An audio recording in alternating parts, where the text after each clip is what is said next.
Pernahkah teman-teman mendengar hewan ruminansia?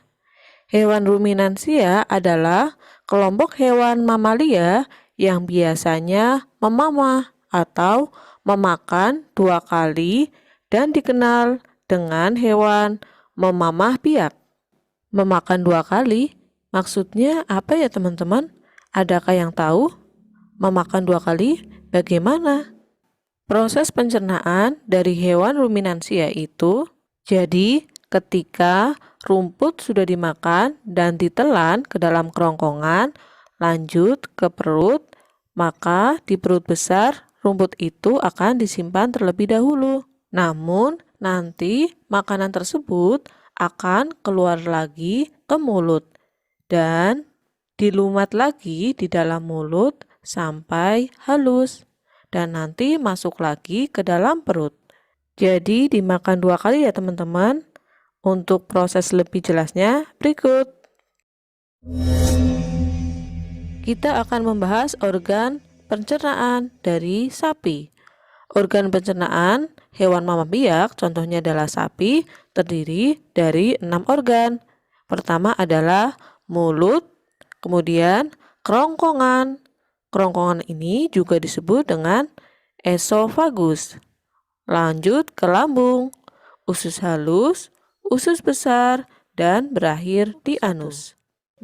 Pencernaan kimiawi sesuai dengan namanya yaitu kimia, melibatkan zat kimia yang berupa enzim untuk menghancurkan nutrisi makanan yang besar menjadi ukuran yang lebih kecil agar mudah diserap tubuh.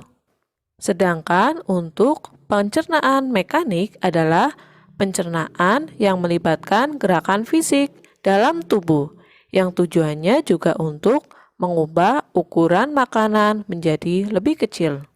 Namun dengan bantuan organ tubuh dan juga gerakan fisik. Kalau yang tadi kan bantuan kimiawi yaitu enzim. Kalau mekanik bantuan dari organ tubuh dan juga melibatkan gerakan fisik. Apakah teman-teman sudah paham perbedaan pencernaan kimiawi dan juga mekanik? Kimiawi dibantu oleh enzim untuk menghancurkan makanan, sedangkan mekanik dibantu oleh gerakan fisik untuk menghancurkan makanan. Sudah paham kan? Selanjutnya kita akan membahas tentang lambung sapi. Di awal dikatakan bahwa lambung sapi ada 4 bagian. Besar ya teman-teman? Dan banyak. Ada 4. Apa saja? Yang pertama adalah rumen atau juga disebut perut besar. Yang kedua adalah retikulum atau disebut juga dengan perut jala. Yang ketiga adalah omasum atau perut kitab. Dan yang keempat adalah abomasum atau perut masam. Mari kita lihat bagian-bagian dari lambung sapi. Inilah bagian-bagian dari lambung sapi. Yang pertama adalah rumput masuk ke dalam mulut sapi, lanjut ke kerongkongan atau esofagus. Kemudian masuk ke dalam lambung. Ada 4 bagian lambung. Yang pertama adalah rumen. Di dalam perut besar atau rumen, makanan dicerna hingga menjadi bubur dengan gerakan mengaduk yang dilakukan oleh dinding rumen dan juga bantuan dari enzim. Selanjutnya, makanan itu keluar lagi ke mulut pada saat sapi beristirahat. Makanan kembali ke mulut dan dikunyah lagi. Setelah dikunyah, yang kedua kalinya masuk ke dalam retikulum atau perut jala. Jadi, makanan masuk ke mulut, kemudian esofagus, masuk ke dalam rumen atau perut besar, kemudian keluar lagi ke dalam mulut, dikunyah lagi, lalu masuk ke retikulum. Perut jala atau retikulum, di dalam retikulum ini nanti akan terjadi proses fermentasi dengan bantuan bakteri anaerob, dan protozoa. Di dalam retikulum juga terjadi proses absorpsi dan penyaringan benda-benda asing yang masuk bersama makanan, sehingga tidak masuk ke dalam perut kita atau omasum. Selanjutnya adalah di perut omasum. Di sini, makanan dicerna dengan bantuan enzim pencernaan. Nama lain dari omasum adalah perut kitab. Selanjutnya adalah ke abomasum atau perut masam. Disinilah tempat yang benar-benar disebut dengan lambung. Makanan dicerna dengan bantuan enzim pencernaan, yaitu pepsin, yang dihasilkan oleh abomasum. Dari bagian lambung masuk ke usus.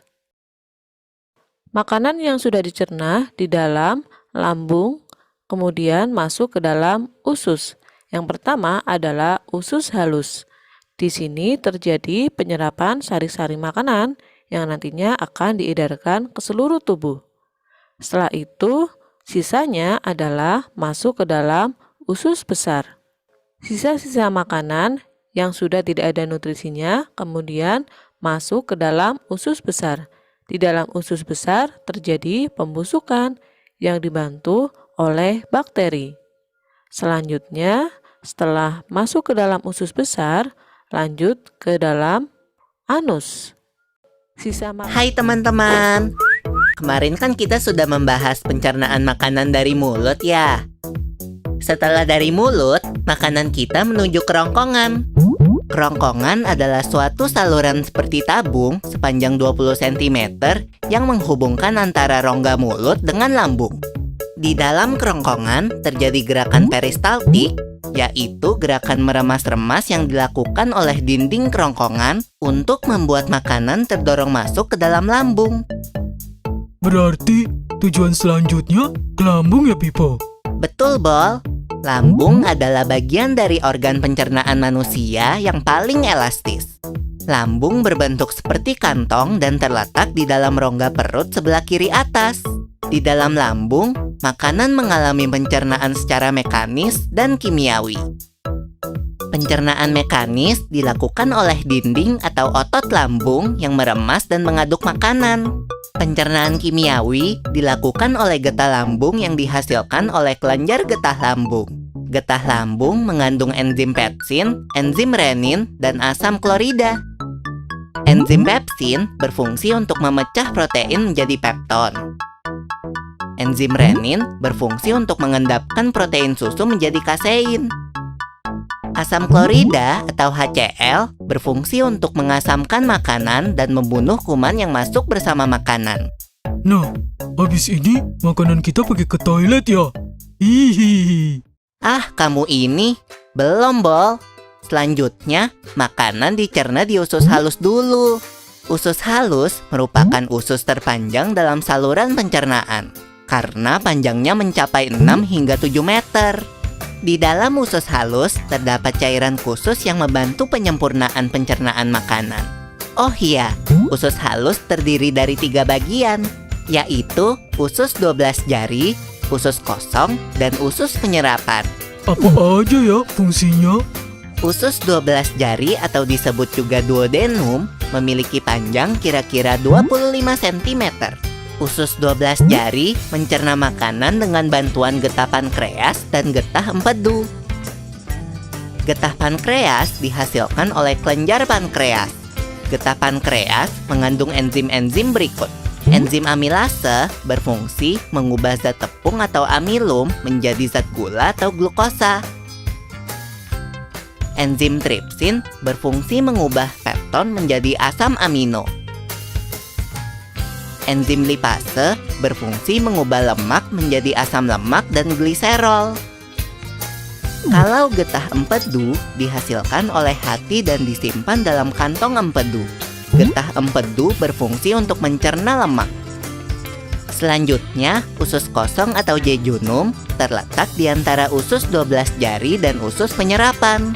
Usus kosong memiliki panjang sekitar 2,5 meter dan berfungsi untuk mencerna makanan dari usus 12 jari. Terakhir adalah usus penyerapan yang merupakan tempat penyerapan sari-sari makanan. Di seluruh permukaan dindingnya terdapat ujung-ujung pembuluh darah yang menyerap sari-sari makanan. Kemudian, sari makanan diedarkan melalui aliran darah ke seluruh bagian tubuh.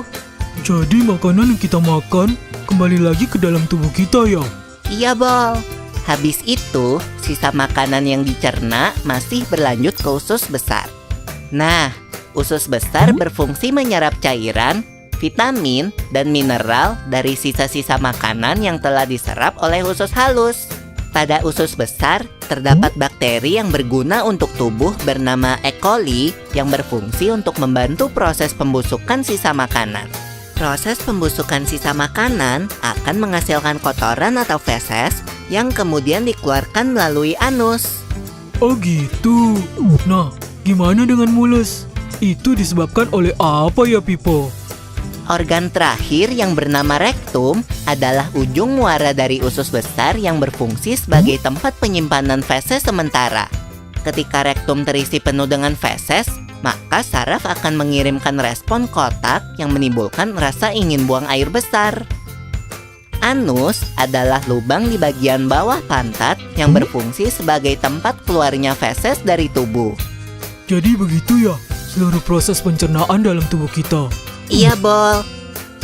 Seenak-enaknya makanan yang aku makan, ujung-ujungnya untuk dibuang lagi. Tapi ingat, kan ada juga sari makanan yang menyebar menjadi energi untuk tubuh kita. Betul juga ya.